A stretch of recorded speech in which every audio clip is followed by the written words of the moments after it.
জয় সম্পর্কে আমার থেকে বেশি আমার বিরুদ্ধে আমার পিছনে যারা শেষ পর্যন্ত লাস্ট পর্যন্ত ষড়যন্ত্র করছেন তারা বেশি আশাবাদী যে আমি নিশ্চিত জয়ী হচ্ছি। কারণ এর জন্যই তো আমাকে হ্যারাসমেন্ট করা হচ্ছে, বিভিন্ন জায়গাতে ওরা আক্রমণ করার চেষ্টা করছে, যদিও প্রতিহত হয়ে গেছে সব জায়গাতে। এবং এর সাথে সাথে আমার নামে শেষ পর্যন্ত অপপ্রচার করলো, আমি নাকি অ্যারেস্ট হয়ে গেছি, এআই দিয়ে ফটো বানিয়ে বিভিন্ন জায়গাতে ছড়ানো হচ্ছে। আমাদের কর্মীর মনোবল ভাঙার একটা ষড়যন্ত্র করছে, কিন্তু ওনাদের শেষ চেষ্টাও কিছু কাজে আসবে না।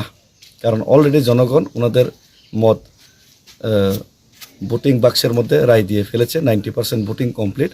আশা করি ওনাদের যে অবস্থা, ওনাদের মধ্যে যে ভয় ঢুকেছে, কাজ তো করেনি তো ভয় তো থাকবেই, শেষ পর্যন্ত নকল করার চেষ্টা। তো সেই চেষ্টাগুলি দেখে আমার মনে হয় 15,000-এর কম হবে না লিড, জয়ের ব্যবধান।